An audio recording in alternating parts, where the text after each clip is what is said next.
Two people ask the same AI model the same question. One spends the next 20 minutes rewriting prompt and fixing the output. The other gets the useful answer on the first try. The difference is often the prompt. In this video, you will learn the core principles of effective prompting that work across modern AI tools. These techniques can help you to get more accurate results, spend less time corresponding with AI and these corrections, improve the quality of your work, and make AI more reliable part of your daily workflow. Whether you use AI for business, studying, content creation, programming, or everyday tasks, these skills will help you to get better results with the less effort. Let's start with the foundation. Every good prompt has 5 elements. Think of them as a skeleton of a clear communication. The first one is role. Who should the AI be? A senior copywriter, a data analyst, or a patient teacher, for example. This matters because it shapes tone, depth, and focus. When you assign a role, you are telling the model which patterns from its training data to prioritize. A senior copywriter has observed marketing language, persuasion techniques, and sales psychology in training. A data analyst has observed statistical thinking and precision language. The model doesn't become that person. It weights certain language patterns and thinking patterns as more likely. Without a role, it defaults to generic patterns, which why most outputs feel bland or mismatched to your audience. Second is a task. What exactly we're asking the model to do. Don't prompt something like, write something about coffee. But you may do it in a way, write 100-word product description for organic espresso beans, targeting health-conscious millennials. Vague tasks force the model to guess your intent. Each guess increases the probability of hallucinations or irrelevant output. Specific tasks reduce the search space. The model knows exactly which training examples are relevant. Write about coffee could mean history, farming recipes, chemistry, or health benefits. Write a 100-word product description for health-conscious millennials narrows it to one pattern: marketing copy with the health angles. The model's output directly reflects how constrained your instructions are. The third is the context. What background does the AI need? What is the domain? What is the customer situation, or what the constraints to apply? Context is the model reference frame. Without it, the model uses average patterns from all its training data, which misses your specific situation. If you say, write a support response for, model could write like a bank, a tech company, or a restaurant. Tell it, write a support response for a SaaS platform where the customer is frustrated after waiting 48 hours, and the model anchors to the specific context. This reduces noise in the output and increases relevance. Context acts as a filter. It tells the model which training patterns apply to your problem, not generic ones. The fourth is the format. How should the output look? The JSON, the bullet points, the paragraph, maybe the table with the 3 columns. Be explicit here. Format is about downstream usability. If you need JSON to pipe into code, saying give me the JSON is not anymore optional. It is the difference between usable output and output you must manually reformat, which causing time and introducing errors in the end. When you specify format, you're also constraining the model's output space. JSON is highly structured, bullet points are semi-structured, and paragraph is unstructured. Each format has different token costs and different error rates. Structured formats like JSON or CSV has lower hallucination rates because the model has clear boundaries. In the same time, unstructured formats like prose allow more creativity but more mistakes. The fifth are constraints. What are the hard limits? Length, tone, style, what to avoid? These are your guardrails. Constraints are the active safety rails. They tell the model not just what to do, but what not to do. Be professional is the vague. Use business terminology, no slang, no emotions, no emojis, no assumptions, is concrete. Constraints reduce the probability of unwanted output. They also reduce token usage. The model wastes fewer tokens exploring irrelevant directions. Without constraints, the model optimizes for plausible output. But with constraints, it optimizes for plausible output that fits these boundaries. By this, you are narrowing the solution space, which increases quality. Here is the golden rule. If you can't explain your request to a smart junior colleague in 5 sentences using these 5 elements, the model won't understand it either. It is not the model failing, it is your instructions being unclear. Think of the model like a junior employee. It will do exactly what you ask, but no better than your instructions allow. A junior who does not understand the role will guess. A junior who does not understand the task will deliver the wrong thing. A junior without context will miss nuances. A junior without format requirements will deliver something you can't use. And a junior without constraints will go off track. The model is the same. Your job is to be the manager who gives the clear instructions. Have you ever been written in such a prompt like summarize this article? Too short, with no details, and with expectation the model will understand everything you need. But in reality, what happens here is that model doesn't know what summarize means to you. Does it mean 3 sentences, 3 paragraphs, highlight the key point or all the points, and as a result you obtain inconsistent and unusable output? The better idea would be to add some details here and focus the prompt on some certain things. As an example, you can write something like summarize this article in exactly 3 bullet points, each under 20 words. Focus only on the business impact, not the technical details. Use active voice. Now, the model knows the length, the format, the focus, and the style. So, don't say clear, say under 50 words. Don't say professional, say use business terminology, no slang, no emojis. You ask something general. The model responds with everything it knows about the topic, and it is technically correct. But it is also not what you asked for. The problem is not the model being verbose, the problem is your prompt telling it be verbose. Same task, one change. Be concise, answer in 2 sentences maximum. Or keep your response under 100 words, answer in a single paragraph. You control verbosity through the prompt. This matters because every extra word costs tokens and costs money on API usage, wastes your reading time, increasing hallucinations risk, more output, more chances for the model to make stuff up, makes the response harder to use downstream. So the fix here is always add length constraints. Be explicit about how long and how detailed the output should be. Another popular mistake here is no role assignment. The bad example of the prompt could be something like explain this concept. You finally get the generic explanation. Nobody knows about right level, right audience, right depth. The better would be to prompt something like you are senior UX designer. Explain why mobile first design matters for CFO who cares about ROE and design philosophy. Important note here that works for the domain expertise.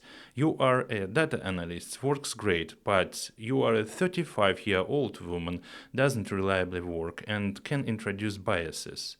Stick to the professional roles and expertise-based persons. Another often mistake is not specifying the output format. One of the examples of the bad prompt here is extract the key information or something like that. You get a paragraph, and is that paragraph useful for you? If you are piping this into another system, feeding it into a database, or using it as a spreadsheet, you are now manually restructuring all the output, which is not the goal. The good example of prompt could sound like extract the key information is a JSON object with these fields: name, email, issue category, priority level, and resolution status. Here is the key formats you can use to obtain the maximum efficiency from the model. The JSON, you can use it when the data needs to be machine readable. Mark down bullet points when you need it for human to read.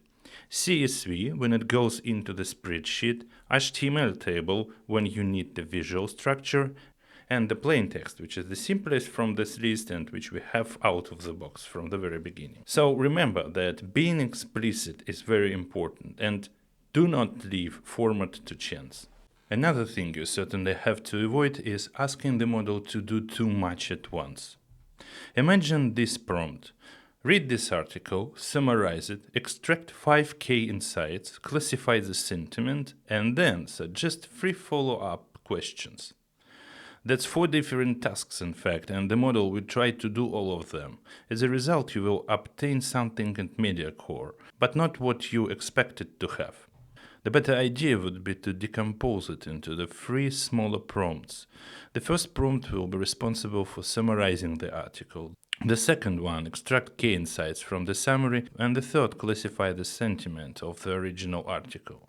Each prompt gets full attention in this case, each output is high quality, and you get better results with fewer tokens because you are not asking the model to juggle. The rule of thumb here is that 1 prompt is equal to 1 task. If you are using AND more than once in your instruction, then you have to break it up.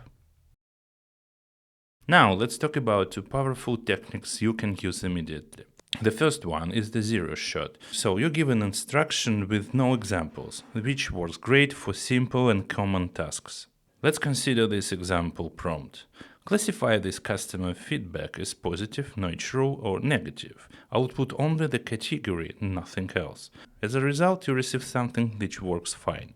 The task is simple enough that the model understands without example. Another thing is the few shot, when you give the instruction and 1 to 5 examples of what could output look like. The same task, but now you show it in a different manner. The example 1 is the customer feedback positive, example 2 different feedback negative, and example 3 that another one is neutral. And then you ask, now classify this with new feedback.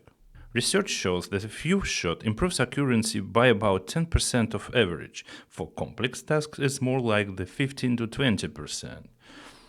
So the few shot is better for complex tasks or unusual formats when consistency matters, when you need specific tone or style. And the zero shot is better for simple tasks with the high volume processing, the type of task where the model sees often in the training data. Now let's consider the technique which gets dramatically good results. It's called chain of thought. The principle is simple. When you ask the model to reason about something complex, ask it to show its work first. Look at the bad example.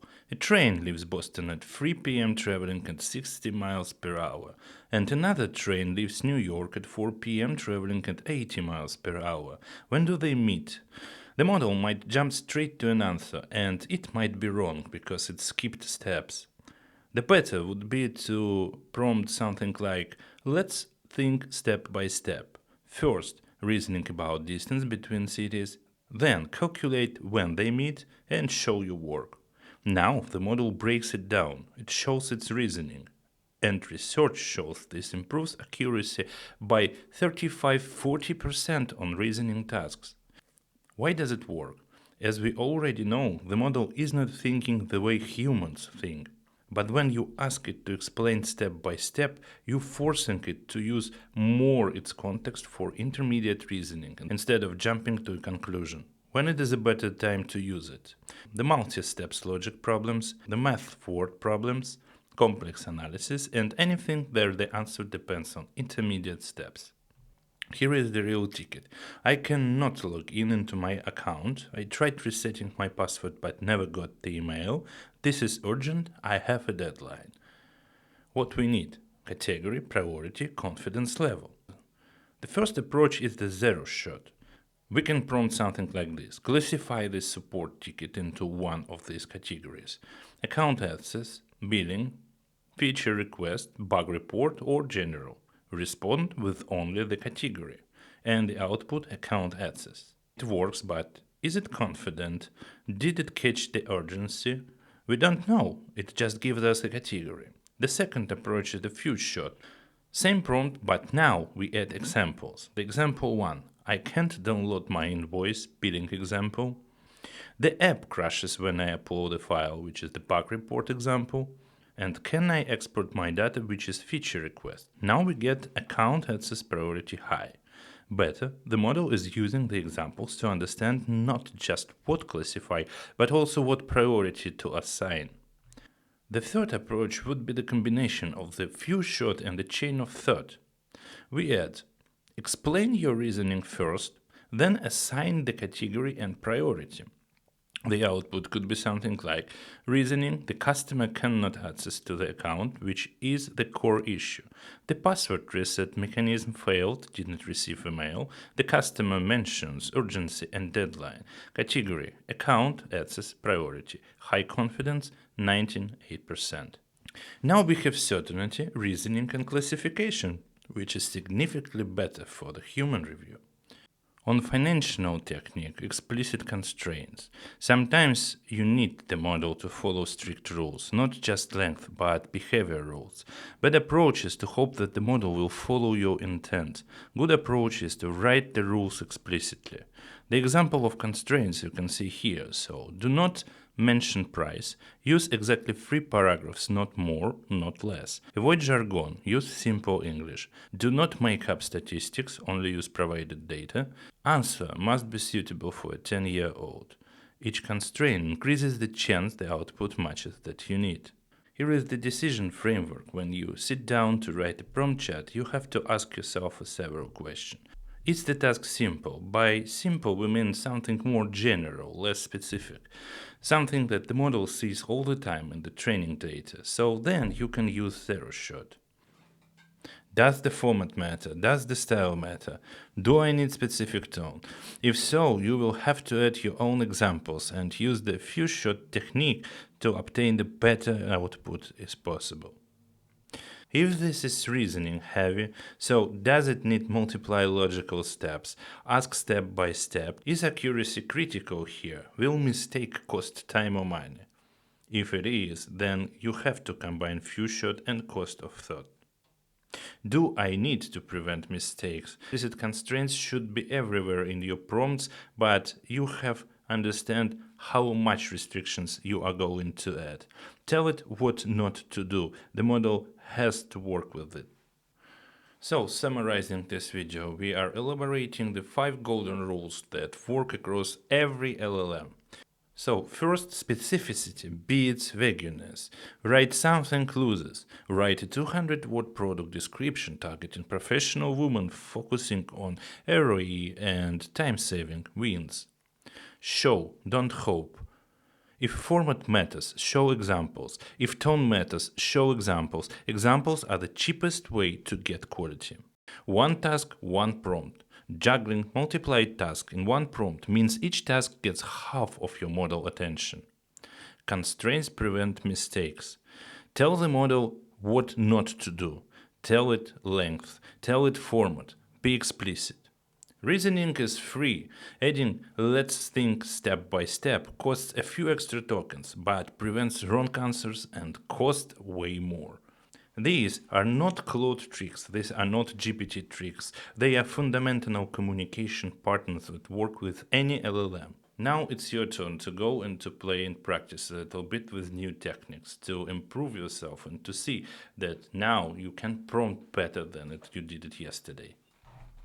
If you found this video helpful, learned something new, or discovered ways to simplify your workflow, boost your productivity, or even save money, please subscribe my channel and hit the like, because it really helps me to grow and keep digging to discover new things and continue creating more content like this. Also, leave a comment below with your thoughts, questions and experiences. My goal is for us to learn, grow and build real AI expertise together, and your feedback is an important part of that. Thanks for watching and see you in the next videos. Life is dead so now.